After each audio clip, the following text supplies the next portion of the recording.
Bonjour à tous, bonjour Joël. Salut Fred. Donc nous voici de retour pour une petite présentation du tableau des Jeux Olympiques. Ça va être nettement plus court que pour un grand chelem forcément, il n'y a que 3 participants. Et effectivement, David Goffin chez les hommes, et puis Yenna Wickmayer et Kirsten Flipken chez les femmes. Donc on n'a aucun représentant en double, que ce soit double masculin, féminin ou mixte. Il n'y a pas de junior, il n'y a pas de wheelchair, ça ce sera pour après, pour les Paralympiques. On en parlera sûrement aussi à un moment. Mais donc voilà, 3 joueurs à présenter. Notre plus grande chance évidemment c'est David. C'est David Goffin qui a hérité, je trouve, d'un assez bon tableau.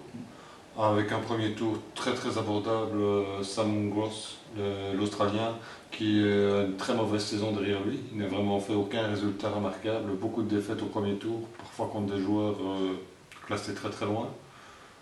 Donc je pense que le premier tour ce sera une bonne mise en jambe pour David. Et c'est un joueur en plus qui a sa force principale c'est le service. S'il tombe face à un bon relanceur, ce qu'est David, oui, bien sûr. Il va vraiment avoir beaucoup de difficultés. Oui. Au deuxième tour Deuxième tour, ce serait soit Zung Ur, soit Dudisela. D'assez bons jours aussi, mais avec un David Goffin en forme, je ne pense pas qu'il devrait lui poser non plus trop de problèmes. Troisième tour, là ça serait, si la logique est respectée, l'Uruguayen Cuevas, qui à mon avis c'est également un bon joueur, hein. Ce sont tous des joueurs difficiles à jouer, c'est les Jeux Olympiques, chacun joue pour son pays et donc est motivé à 200%. Mais là aussi c'est quelqu'un que David doit pouvoir battre. Ça pourrait aussi être Dustin Braun, hein, le fantasque allemand, qui a du talent plein à la raquette et qui, s'il est décontracté, peut sur un match battre tout le monde. Effectivement, on le voit très mal jusqu'au bout du tournoi, mais jusqu'au troisième tour. C'est le genre de tournoi qui peut réussir à ce genre de joueurs qui jouent un peu décontractés. Oui, tout à fait, parce que l'enjeu est très différent des enjeux habituels. Donc oui, c'est un peu plus proche de la Coupe Davis que...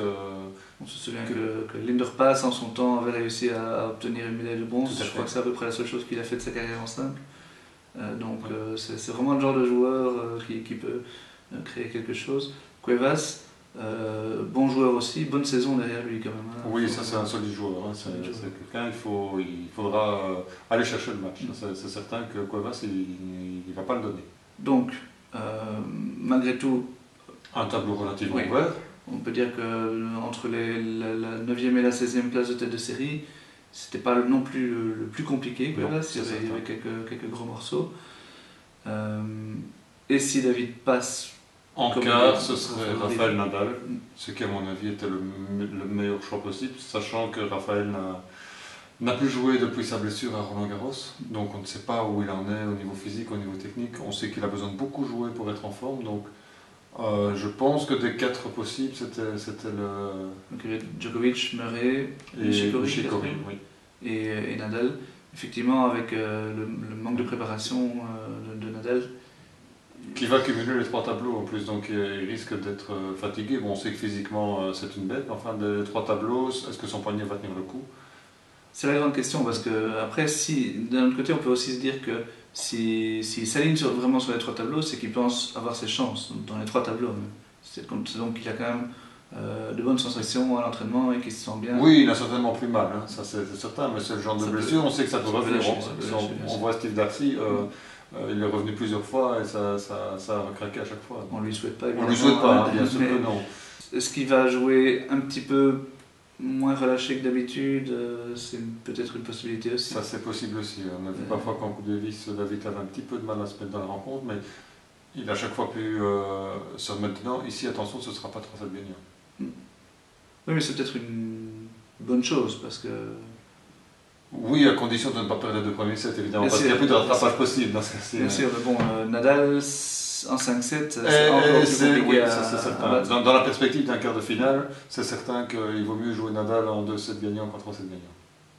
Et donc après, ce serait Djokovic. Attention, Djokovic a le pire tirage possible, il joue Del Potro au premier tour. On est en Amérique du Sud, Del Potro sur un match, il peut battre tout le monde. C'est sa surface. C'est sa surface, donc il peut même aller loin, il peut battre tout le monde sur un match, mais il a prouvé il y a quelques années à l'US Open qu'il pouvait tenir la distance aussi, donc attention. Les chances réelles de David, bon, clairement il est 8e du tableau. Quand on est 8e du tableau, on peut tout à fait espérer terminer dans les 3 premiers du tournoi. Oui. Donc c'est une chance de médaille. L'or ou l'argent sera effectivement très difficile à aller chercher à partir du moment où on est dans la Voilà, on a 2 joueurs qui sont très au-dessus du lot, mais le bronze c'est ouvert. Mais bon, d'autres joueurs ça le disent aussi évidemment. Bien sûr, il y aura vraiment beaucoup de joueurs qui iront pour viser cette médaille de bronze derrière Djokovic, Murray, qui vont être compliqués à battre. Même s'ils ne sont pas imbattables non plus en 2-7, sur un match, vraiment tout peut arriver. Les filles, on va parler un tout petit peu de Kirsten, pas bien longtemps parce que malheureusement... Très très mauvais tirage avec Venus Williams. Oui, elle a déjà battu Venus Williams une fois lors de 3 confrontations. C'était sur dur en plus.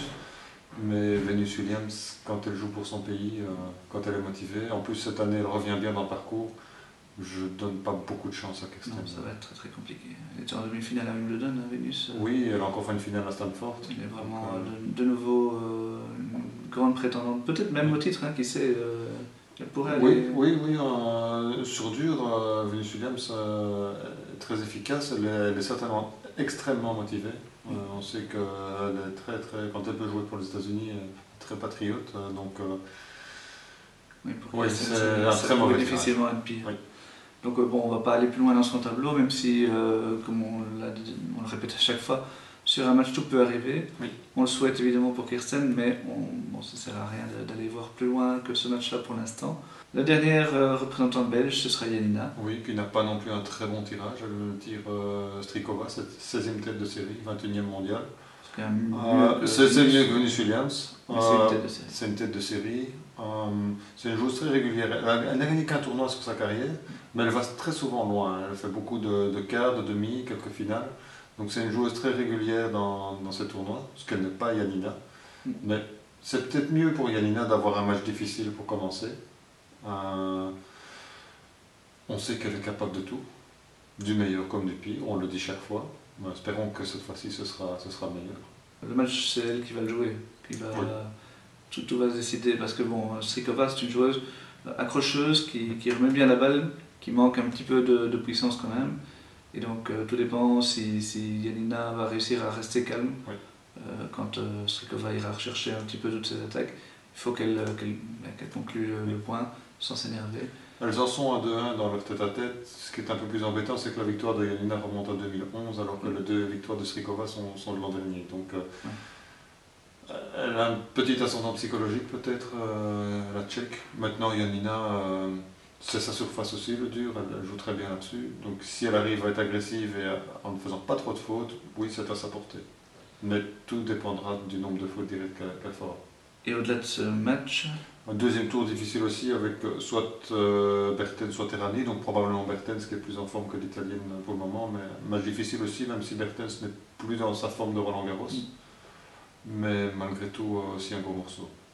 Et ce serait Radwanska au 3e tour. Au cas où Janina passe ces 2 tours. Parcours compliqué, parcours pas impossible. Elle pourrait se frayer un chemin même au-delà de Radwanska. Mais voilà, on connaît Janina. Ce sera au match par match. Ce sera match par match avec elle parce qu'elle peut très bien faire un exploit et le lendemain perdre face à une joueuse a priori moins forte. Donc ce sont les hauts et les bas de Janina, on connaît. Voilà, à la fin du tournoi, on se reverra. Oui. On l'espère avec une médaille. Avec une médaille, ce serait beau. Voilà, à la semaine prochaine. Au revoir.